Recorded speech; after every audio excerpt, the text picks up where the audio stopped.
În premieră în România, sub genericul Verdictul Științei, Creație, studioul Alpha Omega TV din Timișoara lansează o săptămână dedicată creaționismului. 3-10 aprilie 2005, Săptămâna Creaționismului. Eveniment media în parteneriat cu instituții din segmentul educațional.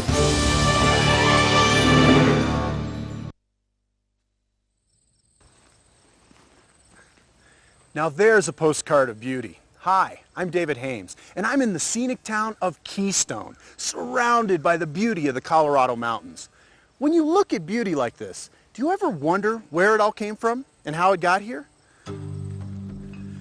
In the late 19th century, an English naturalist named Charles Darwin put forward a theory.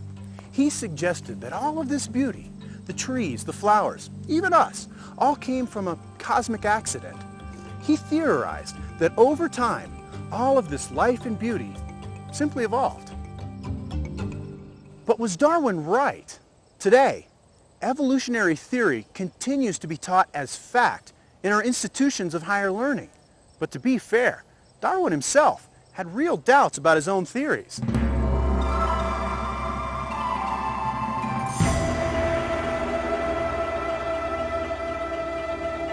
In the next few minutes, I want to introduce you to some incredible creatures that defy evolution. Darwin was fascinated by animals, and many of his theories came from studying them. Today, we've uncovered some incredible facts about these creatures that Darwin simply never knew.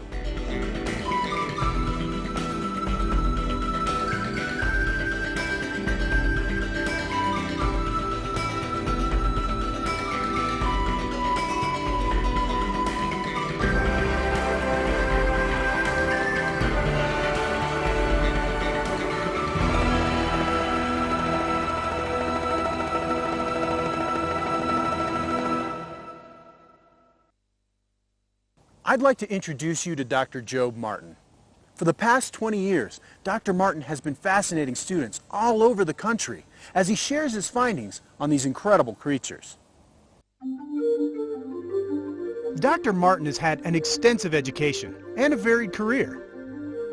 During the Vietnam era, he served President Johnson aboard Air Force One as part of the 89th Military Airlift Wing. Later as a dentist, Dr. Martin became a university professor and was a committed evolutionist. But his traditional scientific education would soon be challenged when he was exposed to some of these incredible creatures. Actually, I began to look at animals when I was a professor at Baylor Dental College, and two of my students had challenged me as a result of my first lecture. I gave my first lecture on the evolution of the tooth and how the fish scales migrated into the mouth and became teeth over thousands of years. And two of my students challenged me after class. They said, Dr. Martin, have you ever investigated the claims of creation science? And so they wanted me to study some animals. I was a biology major in college, and I had never thought about the animals in a creation type way. I just thought of them in terms of evolution. So we started looking at some animals, and I started giving some thought, and we've already shown some of those in Volume 1 and Volume 2 of the incredible creatures, like the bombardier beetle and the giraffe. They were some of the first ones I studied. And I began to realize there's absolutely no way this particular creature could evolve everything that it has. There's not enough time, among other things, as well as where does the information come from? Because chemicals don't have information. A chemical is a chemical. And so I was thinking, okay, how do you get the information into the genes? Because if we're going to have evolution, we've got to have information coming in there from somewhere. But yet you can't add information genetically. Information gets dropped out, but it doesn't get added in. And so over a period, actually it took about 5 years. My wife would tell you for 5 years, my stomach was churning, and I was thinking, this can't be right. You know, surely there's some way to explain this in evolutionary terms. I just couldn't find any way to explain it. And I searched the literature, and I finally came to the conclusion, it looks like this thing was designed and made by some supreme power, and it began to move me from being a committed evolutionist to being a convinced creationist.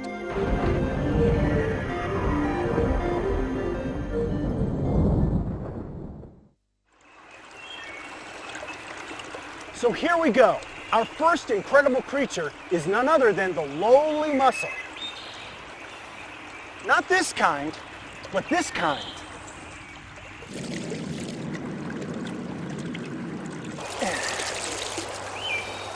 These mussels live in quiet rivers and streams all over. And while these little guys don't look like much, they have an amazing skill to survive. You see, in order for these little guys to reach adulthood, they have to spend part of their lives, almost 6 weeks, in the mouth of a host fish, like a bass or a trout. And you thought you had problems growing up. How do they do that? Here's Dr. Martin to explain.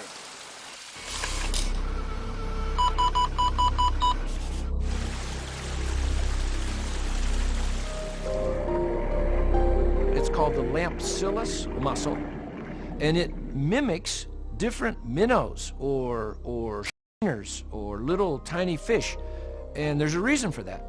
So here you have this little mussel, and it closes up almost all the way, and then it pushes its soft tissue out, and in the soft tissue is it looks like a little minnow. And now some of these are specific to a particular fish. They have to have a particular fish come down to eat that particular minnow. And so there is one that it mimics a little minnow that will attract a bass, like a largemouth bass.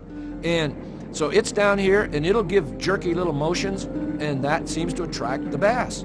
And the bass will come down, he'll look at that, and he'll think, that looks like a good lunch.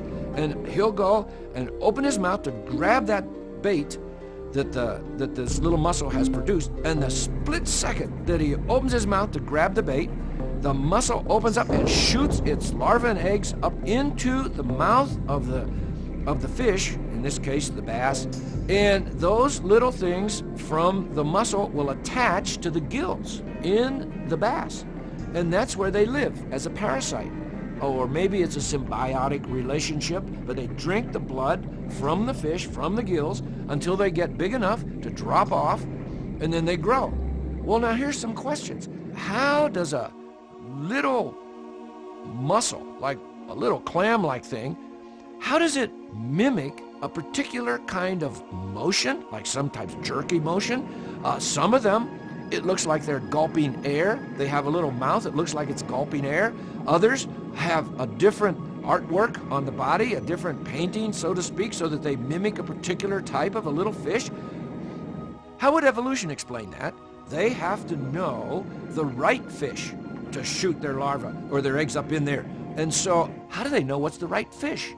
If it has to be, let's say, a largemouth bass, then that is the fish that this little mussel has to find. You don't think of a little thing like that having a very instant action like it needs, because when that fish opens its mouth, and we know how fast a fish will take the bait. When a fish goes to take the bait, it's like, just a quick little thing and it's got it. Well, the very split second that that thing opens its mouth, that other fish, the mussel opens and shoots. So the timing is crucial. It has to have its timing worked out, but you don't think of something like that, of having that kind of an instant reflex. I mean, you think of a clam or something down on the bottom of a stream, and it's just kind of there, kind of opens and closes a little bit, but this is amazing. So let's think about this in terms of evolution for just a minute. First of all, how would it evolve exactly the right little minnow type thing here?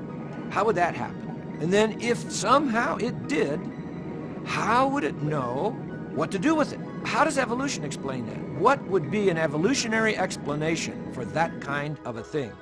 I can't imagine. I can't imagine how just mindless random chance processes is going to come up with such an amazing harmony and unity here that we need, because if it doesn't work, if this little mussel doesn't shoot its larvae, let's say, up into this fish to attach to the gills, it goes extinct. So it has to have happened for the very first one, because that is their reproductive mechanism. And if it didn't happen with the first one, with the right fish at the right time, with the right reflex, and all of that happening all together, it goes extinct. I don't see how evolution can explain that.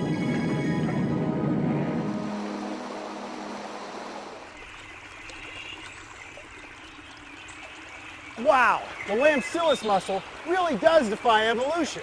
Amazing.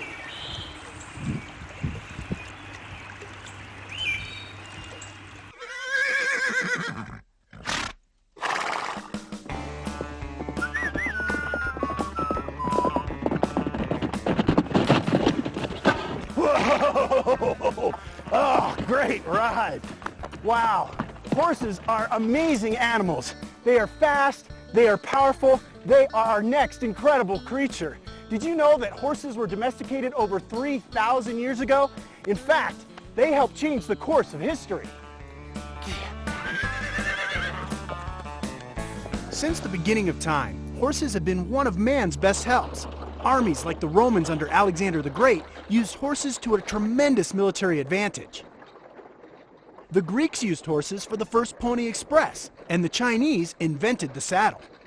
When Christopher Columbus landed in America, he introduced the American Indians to the white man's big dogs. For the American Indians, horses soon